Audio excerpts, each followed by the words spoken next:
Screwtape Letters by Professor C.S. Lewis of Magdalene College, Oxford University, 1941. Chapter 12. My dear Wormwood, obviously you are making excellent progress. My only fear is lest in attempting to hurry the patient, you awaken him to a sense of his real position. My only fear is lest in attempting to hurry the patient, you awaken him to a sense of his real position. For you and I, who see that position as it really is, must never forget how totally different it ought to appear to him. We know that we have introduced a change of direction. We know that we have introduced a change of direction in his course, which is already carrying him out of his orbit around the enemy. But he must be made to imagine that all the choices which have affected this change of course are trivial and revocable. He must not be allowed to suspect that he is now, however slowly, heading right away from the sun on a line which will carry him into the cold and dark of utmost space. For this reason, I am almost glad to hear that he is still a churchgoer and a communicant. I know there are dangers in this, but anything is better than that he should realize the break he has made with the first months of his Christian life. As long as he retains externally the habits of a Christian, he can still be made to think of himself as one who has adopted a new friends who has adopted a few new friends and amusements, but whose spiritual state is much the same as it was 6 weeks ago. And while he thinks that we do not have to contend with the explicit repentance of a definite, fully recognized sin, but only with his vague, though uneasy, feeling that he hasn't been doing very well lately. This dim uneasiness needs careful handling. If it gets too strong, it may wake him up and spoil the whole game. On the other hand, if you suppress it entirely, which by and by the enemy will probably not allow you to do, we lose an element in the situation which can be turned to good account. If such a feeling is allowed to live, but not allowed to become irresistible and flower into real repentance, it has one invaluable tendency. It increases the patient's reluctance to think about the enemy. All humans at nearly all times have some such reluctance, but when thinking of him involves facing any intensifying a whole vague cloud of half-conscious guilt, this reluctance is increased tenfold. They hate every idea that suggests him, just as men in financial embarrassment hate the very sight of a passbook. In this state, your patient will not omit, but he will increasingly dislike his religious duties. He will think about them as little as he feels he decently can beforehand, and forget them as soon as possible when they are over. A few weeks ago, you had to tempt him to unreality and inattention in his prayers. But now you will find him opening his arms to you and almost begging you to distract his purpose and benumb his heart. He will want his prayers to be unreal, for he will dread nothing so much as effective contact with the enemy. His aim will be to let sleeping worms lie.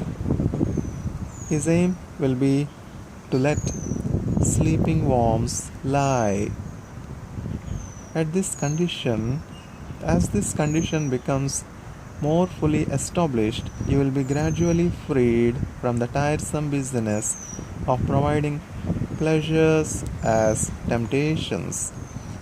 As the uneasiness and his reluctance to face it cut him off more and more from all real happiness, and as habit renders the pleasures of vanity and excitement and flippancy at once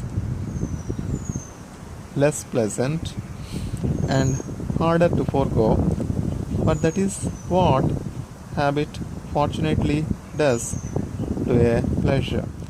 You will find that anything or nothing is sufficient to attract his wandering attention. You no longer need a good book which he really likes. You no longer need a good book which he really likes to keep him from his prayers or his work or his sleep. A column of advertisements in yesterday's paper will do. You can make him waste his time not only in conversation he enjoys with people whom he likes, but in conversations with those he cares nothing about on subjects that bore him.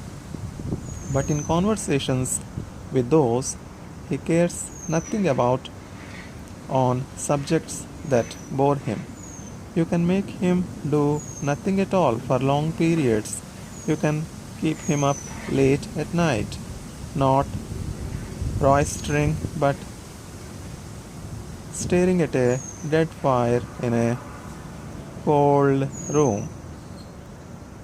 All the healthy and outgoing activities which we want him to avoid can be inhibited and nothing given in return, so that at last he may say, as one of my own patients said on his arrival down here, I now see that I spent most of my life in doing neither what I ought nor what I liked. The Christians describe the enemy as one without whom nothing is strong, and nothing is very strong enough to steal away a man's best years, not in sweet sins, but in a dreary flickering of the mind over it knows not what and knows not why, in the gratification of curiosities so feeble that the man is only half aware of them, in drumming of fingers and kicking of heels in whistling tunes that he does not like, or in the long, dim labyrinth of reveries that have not even lust or ambition to give them a relish, but which once chance association has started them, the creature is too weak and fuddled to shake off. You will say that these are very small sins and doubtless, like all young tempters, you are anxious to be able to report spectacular wickedness. But do remember, the only thing that matters is the extent to which you separate the man from the enemy. It does not matter how small the sins are, provided that their cumulative effect is to edge the man away from the light and out into the nothing.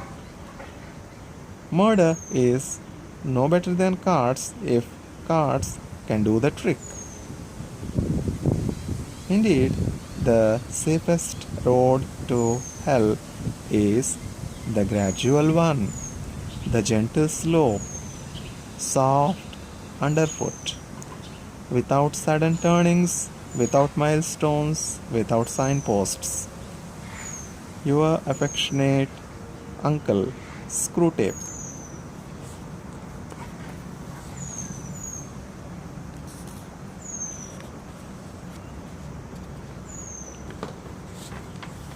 Screwtape Letters, Chapter 13. My dear Wormwood, it seems to me that you take a great many pages to tell a very simple story. The long and the short of it is that you have let the man slip through your fingers. The situation is very grave, and I really see no reason why I should try to shield you from the consequences of your inefficiency. A repentance and renewal of what the other side call grace. On the scale which you describe is a defeat of the first order. It amounts to a second conversation, and probably on a deeper level than the first. As you ought to have known, the asphyxiating cloud which prevented your attacking the patient on his walk back from the old mill is a well-known phenomenon. It is the enemy's most barbarous weapon, and generally appears when he is directly present to the patient under certain modes not yet fully classified. Some humans are permanently surrounded by it and therefore inaccessible to us. And now for your blunders. On your own showing, you first of all allowed the patient to read a book he really enjoyed because he enjoyed it, and not in order to make clever remarks about it to his new friends. In the second place, you allowed him to walk down to the old mill and have tea there, a walk through country he really likes, and taken alone. In other words, you allowed him two real positive pleasures. Were you so ignorant as not to see the danger of this? The characteristic of pains and pleasures is that they are unmistakably real, and therefore, as far as they go, give the man who feels them a touchstone of reality. Thus, if you had been trying to damn your man by the romantic method, by making him a kind of childish Harold or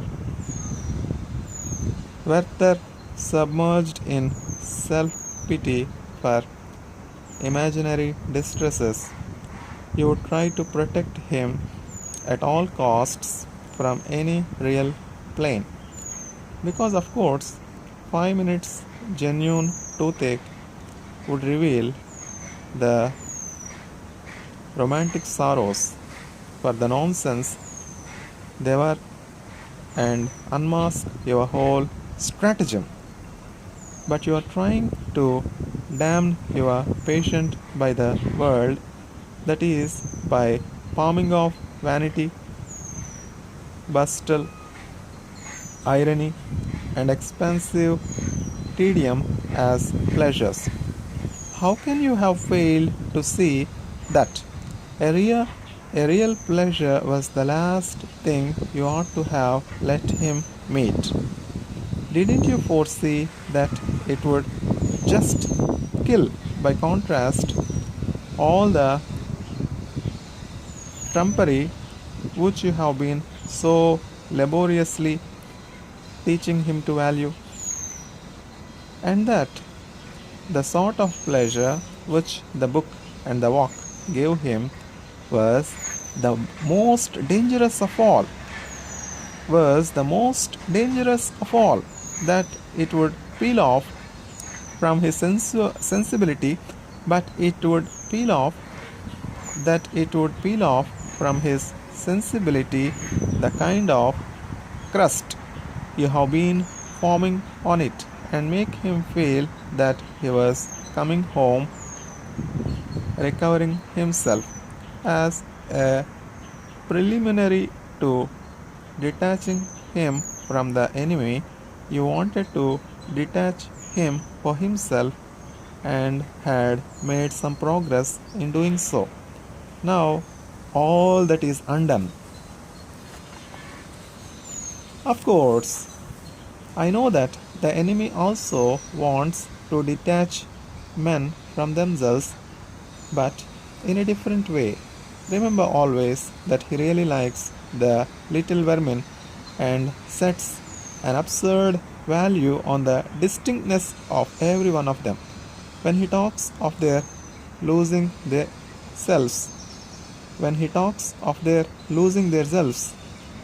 he only means abandoning the clamor of self-will.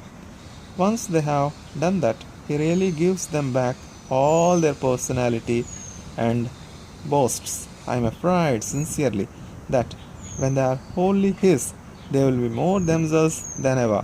Hence, while he is delighted to see them sacrificing even their innocent wills to his, he hates to see them drifting away from their own nature for any other reason, and we should always encourage them to do so. The deepest likings and impulses of any man are the raw material, the starting point with which the enemy has furnished him. To get him away from those is therefore always a point gained. Even in things indifferent, it is always desirable to substitute the standards of the world or convention or fashion for a human's own real likings and dislikings. I myself would carry this very far. I would make it a rule to eradicate from my patient any strong personal taste which is not actually a sin, even if it is something quite trivial, such as a fondness for country cricket or collecting stamps or drinking cocoa. Such things, I grant you, have nothing of virtue in them, but there is a sort of innocence and humility and self-forgetfulness about them which I distrust. The man who truly and disinterestedly enjoys any one thing in the world for its own sake and without caring twopence what other people say about it is, by that very fact, forearmed against some of our subtlest modes of attack. You should always try to make the patient abandon the people or food or books he really likes in favor of the best people, the right food, the important books. I have known a human defended from strong temptations to social ambition by a still stronger taste for tripe and onions. It remains to consider how we can retrieve this disaster. The great thing is to prevent his doing anything. As long as he doesn't convert it into action, it does not matter how much he thinks about this new repentance. Let the little brute wallow in it. Let the little brute wallow in it. Let him, if he has any bent that way, write a book about it. That is often an excellent way of sterilizing the seeds which the enemy plants in a human soul. Let him do anything but act.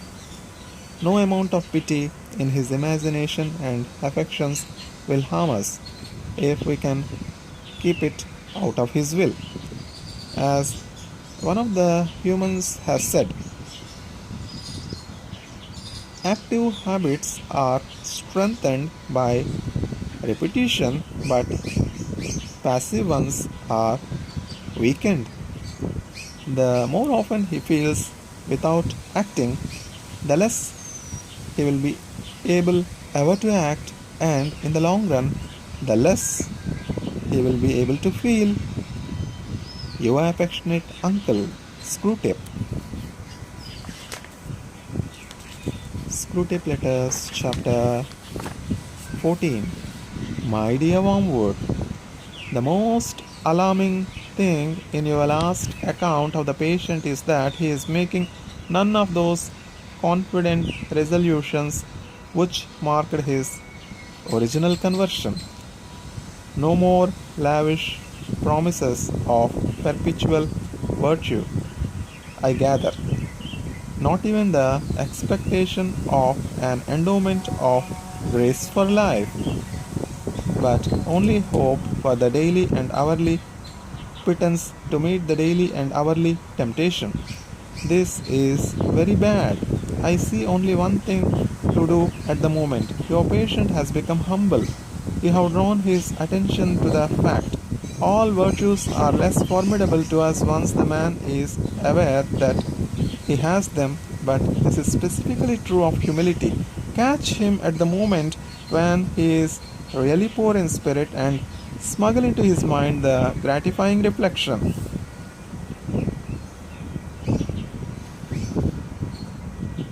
By Jove, I am being humble, and almost immediately pride. Pride at his own humility will appear. If he awakes to the danger and tries to smother this new form of pride, make him proud of his attempt, and so on, through as many stages as you please. But don't try this too long, for fear you awake his sense of humor and proportion, in which case he will merely laugh at you and go to bed. But there are other profitable ways of fixing his attention on the virtue of humility. By this virtue, as by all the others, our enemy wants to turn the man's attention away from self to himself, away from self to him, and to the man's neighbors. All the abjection and self-hatred are designed in the long run solely for this end. Unless they attain this end, they do us little harm, and they may even do us good if they keep the man concerned without himself, and above all, if self-contempt can be made the starting point for contempt of other selves, and thus for gloom, cynicism, and cruelty. You must therefore conceal from the patient the true end of humility. Let him think of it not as self forgetfulness, but as a certain kind of opinion, namely a low opinion of his own talents and character. Some talents, I gather, he really has. Fix in his mind the idea that humility consists in trying to believe those talents to be less valuable than he believes them to be. No doubt they are in fact less valuable than he believes, but that is not the point. The great thing is to make him value an opinion for some quality other than truth, thus introducing an element of dishonesty and make believe into the heart of what otherwise threatens to become a virtue. By this method, thousands of humans have been brought to think that humility means pretty women trying to believe they are ugly and clever men trying to believe they are fools. And since what they are trying to believe may, in some cases, be manifest nonsense, they cannot succeed in believing. They cannot succeed in believing it, and we have the chance of keeping their minds endlessly resolving on themselves in an effort to achieve the impossible. To anticipate the enemy's strategy, we must consider his aims. The enemy wants to bring the man to a state of mind in which he could design the best cathedral in the world and know it to be the best and rejoice in the fact without being any more or less or otherwise glad at having done it than he would be if it had been done by another. The enemy wants him in the end to be so free from any bias in his own favor that he can rejoice in his own talents as frankly and gratefully as in his neighbor's talents, or in a sunrise, an elephant, or a waterfall. He wants each man in the long run to be able to recognize all creatures, even himself, as glorious and excellent things. He wants to kill their animal self-love as soon as possible, but it is his long-term policy. I fear to restore to them a new kind of self-love, a charity and gratitude for all selves, including their own.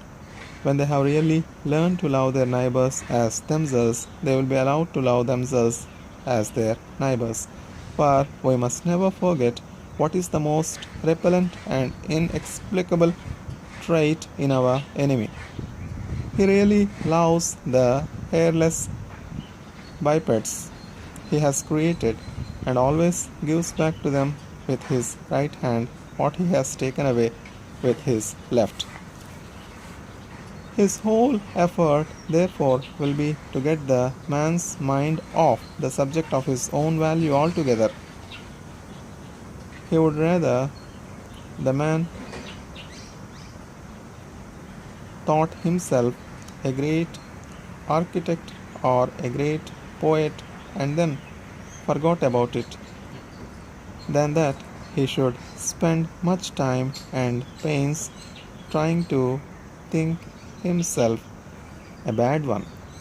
Your efforts to instill either vainglory or false modesty into the patient will therefore be met from the enemy's side with the obvious reminder that a man is not usually called upon to have an opinion of his own talent at all, since he can very well go on improving them to the best of his ability without deciding on his own precise Nike in the temple of fame. You must try to exclude this reminder from the patient's consciousness at all cost. The enemy will also try to render real in the patient's mind a doctrine which they all profess but find it difficult to bring home to their feelings.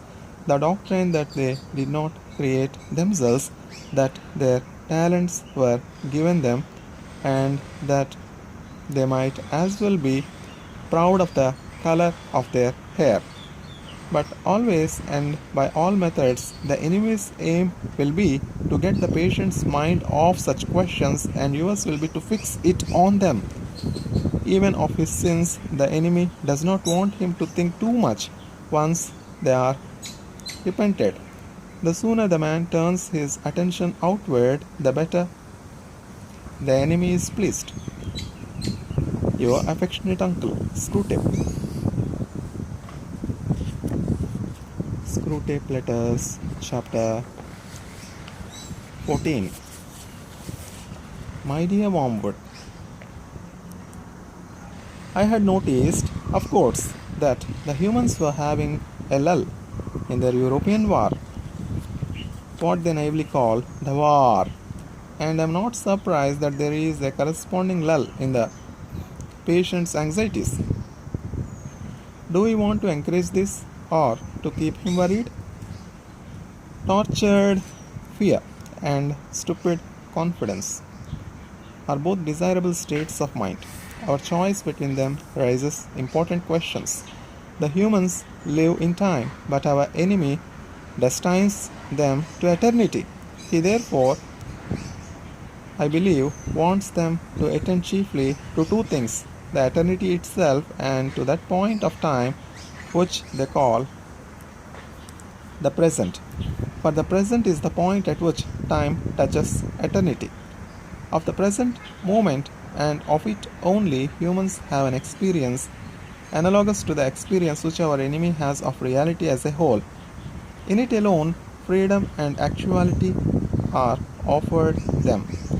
He would therefore have them continually concerned either with eternity, which means being concerned with him, or with the present, either mediating on their eternal union with or separation from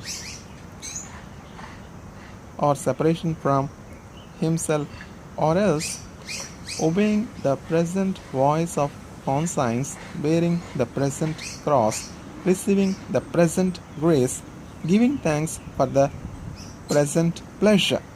Our business is to get them away from the eternal and from the present. With this in view, we sometimes tempt a human, say a widow or a scholar, to live in the past. But this is of limited value, for they have some real knowledge of the past, and it has a determinate nature, and to that extent resembles eternity. It is far better to make them live in the future. Biological necessity makes all their possessions point in that direction already, so that thought about the future inflames hope and fear. Also, it is unknown to them, so that in making them think about it, we make them think of unrealities. In a word, the future is, of all things, the thing least like eternity. It is the most completely temporal part of time, for the past is frozen and no longer flows, and the present is all lit up with eternal rays. Hence, the encouragement we have given to all those schemes of thought, such as creative evolution, scientific humanism, or communism, which fix men's affections on the future, on the very core of temporality. Hence, nearly all vices are rooted in the future. Gratitude looks to the past, and love to the present.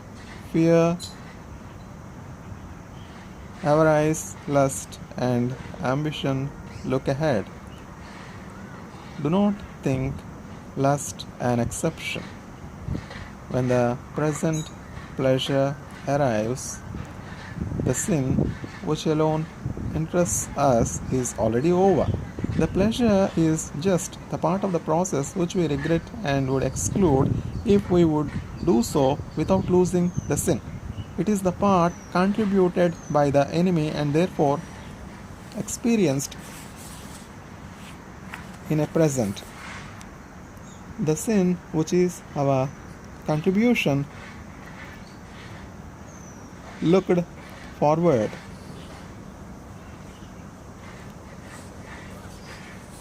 To be sure, The enemy wants men to think of the future too, just so much as is necessary for now, planning the acts of justice or charity, which will probably be their duty tomorrow. The duty of planning the morrow's work is today's duty, though its material is borrowed from the future. The duty, like all duties, is in the present. This is not straw splitting. He does not want men to give the future their hearts, to place their treasure in it. We do. His ideal is a man who, having worked all day for the good of posterity, if that is his vocation, washes his mind of the whole subject, commits the issue to heaven, and returns at once to the patience or gratitude demanded by the moment that is passing over him. But we want a man hog-ridden by the future, haunted by visions of an imminent heaven or hell upon earth, ready to break the enemy's commands in the present, if by so doing we make him think he can attain the one or avert the other, dependent for his faith on the success or failure of schemes whose end he will not live to see. We want a whole race perpetually in pursuit of the rainbow's end, never honest, nor kind, nor happy now, but always using a mere fuel wherewith to heap the altar of the future every real gift which is offered them in the present. It follows then in general, and others things being equal, that it is better for your patient to be filled with anxiety or hope. It doesn't much matter which about this war than for him to be living in the present. But the phrase living in the present is ambiguous. It may describe a process which is really just as much concerned with the future as anxiety itself. For man may be untroubled about the future not because he is concerned with the present, but because he has persuaded himself that the future is going to be agreeable. As long as that is the real course of his tranquility will do us good, because it is only piling up more disappointment and therefore more impatience for him when his false hopes are dashed. If, on the other hand, he is aware that horrors may be in store for him and is praying for the virtues wherewith to meet them, and meanwhile concerning himself with the present, because there and there alone all duty, all grace, all knowledge, and all pleasure dwell, his state is very undesirable and should be attacked at once. Here again, our philosophical arm has done good work. Try the word complacency on him.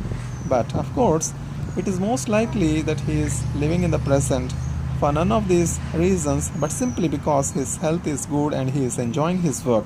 The phenomenon would then be merely natural. All the same, I should break it up if I were you. No natural phenomenon is real in our favor. And anyway, why should the creature be happy? Your affectionate uncle, Screwtape.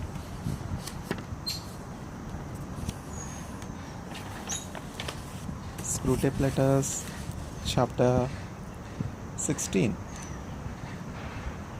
My dear Wormwood, you mentioned casually in your last letter that the patient has continued to attend one church and one only since he was converted, and that he is not wholly pleased with it. May I ask what you are about? Why have I no report on the causes of his fidelity to the parish church? Do you realize that unless it is due to indifference, it is a very bad thing? Surely you know that if a man can't be cured of church going, the next best thing is to send him all over the neighborhood looking for the church that suits him until he becomes a taster or connoisseur of churches. The reasons are obvious. In the first place, the parochial organization should always be attacked because, being a unity of place and not of likings, it brings people of different classes and psychology together in the kind of unity the enemy desires. The congregational principle, on the other hand, makes each church into a kind of club, and finally it goes well into a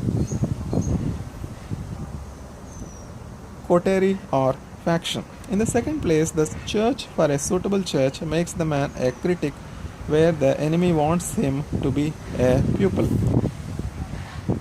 What he wants of a layman in church is an attitude which may indeed be critical in the sense of rejecting what is false or unhelpful, but which is wholly uncritical in the sense that it does not appraise, does not waste time in thinking about what it rejects, but lays itself upon in uncommenting, humble receptivity to any nourishment that is going. You see how groveling, how unspiritual, how irredeemably vulgar he is. This attitude, especially during sermons, creates the condition most hostile to our whole policy, in which platitudes can become really audible to a human soul. There is hardly any sermon or any book which may not be dangerous to us if it is received in his temper. So pray, bestir yourself and send this fool the round of the neighboring churches as soon as possible. Your record up to date has not given us satisfaction. Your record up to date has not given us much satisfaction. The two churches nearest to him I have looked up in the office. Both have certain claims. At the first of these, the vicar is a man who has been so long engaged in watering down the faith to make it easier for a supposedly incredulous and hard-headed congregation that it is now he who shocks his parishioners with his unbelief, not vice versa. He has undermined many a soul's Christianity. His conduct of the services is also admirable. In order to spare the laity all difficulties, he has deserted both the lectionary and the appointed psalms, and now, without noticing it, revolves endlessly round the little treadmill of his 15 favorite psalms and 20 favorite lessons.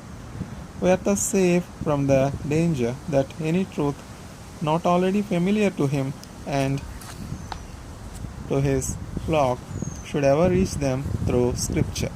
But perhaps your patient is not quite silly enough for this church, or not yet. At the other church, we have Father Spike. The humans are often puzzled to understand the range of his opinions. Why he is one day almost a communist and the next not far from some kind of theocratic fascism. One day a scholastic and the next prepared to deny human reason altogether. One day immersed in politics and the day after, declaring that all states of this world are equally under judgment. We of course see the connecting link, which is hatred. The man cannot bring himself to preach anything which is not calculated to shock, grieve, puzzle, or humiliate his parents and their friends. A sermon which such people could accept would be to him as insipid as a poem which they could scan. There is also a promising streak of dishonesty in him.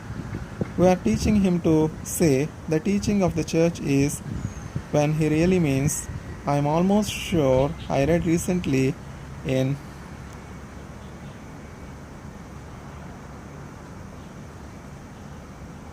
Maritime or someone of that sort. But I must warn you that he has one fatal defect. He really believes, and this may yet mar all. But there is one good point which both these churches have in common. They are both party churches. I think I warned you before that if your patient can't be kept out of the church, he ought at least to be violently attached to some party within it. He ought at least to be violently attached to some party within it. I don't mean on really doctrinal issues. About those, the more lukewarm he is, the better. And it isn't the doctrines on which we chiefly depend for producing malaise. The real fun is working up hatred between those who say Mass and those who say Holy Communion, when neither party could possibly state the difference between, say, Hooker's doctrine and Thomas Aquinas in any form which would hold water for 5 minutes, and all the purely indifferent things, candles and clothes and whatnot, are an admirable ground for our activities.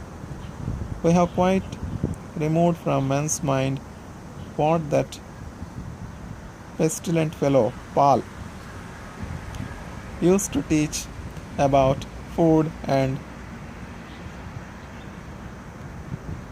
other essentials. We have quite removed from men's mind what that pestilent fellow, Paul, used to teach about food and other essentials, namely, that the human without scruples should always give in to the human with scruples. You would think they could not fail to see the application. You would expect to find the low churchman genuflecting and crossing himself lest the weak conscience of his high brother should be moved to irreverence, and the high one refraining from these exercises lest he should betray his low brother into idolatry. And so it would have been but for our ceaseless labor. Without that, the variety of usage within the Church of England might have become a positive hotbed of charity and humility. Your affectionate uncle, Screwtape.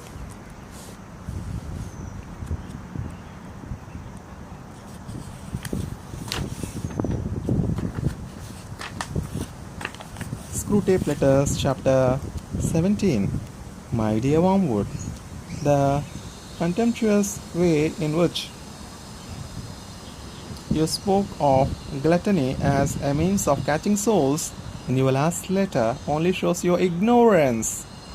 One of the great achievements of the last 100 years has been to deaden the human conscience on that subject, so that By now, you will hardly find a sermon preached or a conscience troubled about it in the whole length and breadth of Europe. This has largely been effected by concentrating all our efforts on gluttony of delicacy, not gluttony of excess. Your patient's mother, as I learned from the docile and you might have learned from Glubose, is a good example. She would be astonished one day, I hope, will be, to learn that her whole life is enslaved to this kind of sensuality, which is quite concealed from her by the fact that the quantities involved are small. But what do quantities matter provided we can use a human belly and palate to produce querulousness, impatience, uncharitableness, and self-concern? Globos has this old woman well in hand. She is a positive terror to hostesses and servants. She is always turning from what has been offered her to say with a demure little sigh and smile, "Oh, please, please, all I want is a cup of tea." Weak, but not too weak. And the teeniest, weeniest bit of really crisp toast. You see, because what she wants is smaller and less costly than what has been set before her. She never recognizes as gluttony her determination to get what she wants, however troublesome it may be to others. At the very moment of indulging her appetite, she believes that she is practicing temperance.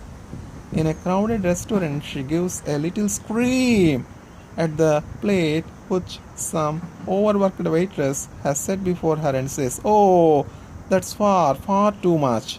Take it away and bring me about a quarter of it. Take it away and bring me about a quarter of it." If challenged, she would say she was doing this to avoid waste.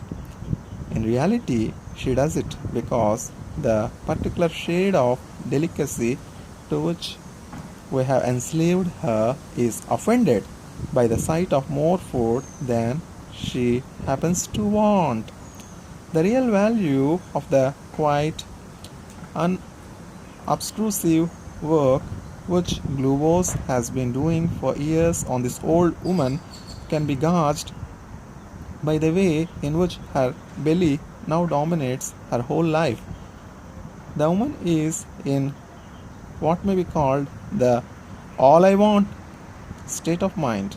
All she wants is a cup of tea properly made, or an egg properly boiled, or a slice of bread properly toasted. But she never finds any servant or any friend who can do these simple things properly.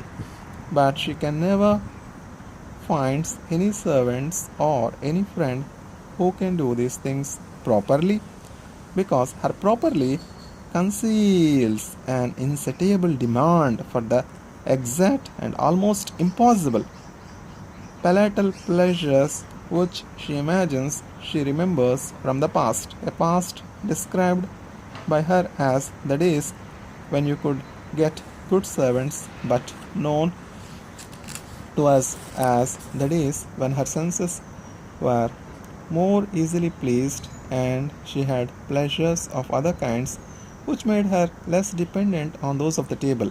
Meanwhile, the daily disappointment produces daily ill temper, cooks give notice, and friendships are cooled. If ever the enemy introduces into her mind a faint suspicion that she is too interested in food, Glubose counters it by suggesting to her that she doesn't mind what she eats herself but does like to have things nice for her boy. In fact, of course, her greed has been one of the chief sources of his domestic discomfort for many years. Now, your patient is his mother's son. While working your hardest quite rightly on other fronts, you must not neglect a little quiet infiltration in respect of gluttony. Being a male, he is not so likely to be caught by the all I want camouflage. Males are best tuned into gluttons with the help of their vanity. They ought to be made to think themselves very knowingly about food, to pique themselves on having found the only restaurant in the town where steaks are really properly cooked. What begins as vanity can then be gradually turned into habit. But however you approach it, the great thing is to bring him into the state in which the denial of anyone indulgence, it matters not which, champagne or tea, Sol Colbert or cigarettes, puts him out, for then his charity, justice, and obedience are all at your mercy. Mere excess in food is much less valuable than delicacy. Its chief use is as a kind of artillery preparation for attacks on chastity. On that, as on every other subject, keep your man in a condition of false spirituality. Never let him notice the medical aspect. Keep him wondering what pride or lack of faith has delivered him into your hands, when a simple enquiry into what he has been eating or drinking for the last 24 hours would show him whence your ammunition comes, and thus enable him by a very little abstinence to imperil your lines of communication. If he must think of the medical side of chastity, feed him the grand lie which we have made the English humans believe, that physical exercise in excess and consequent fatigue are especially favorable to this virtue. How they can believe this in face of the notorious lustfulness of sailors and soldiers may well be asked, but we used the schoolmasters to put the story about men who were really interested in chastity as an excuse for games, and therefore recommended games as an aid to chastity. But this whole business is too large to deal with at the tail end of a letter. Your affectionate uncle, Screwtape Letters.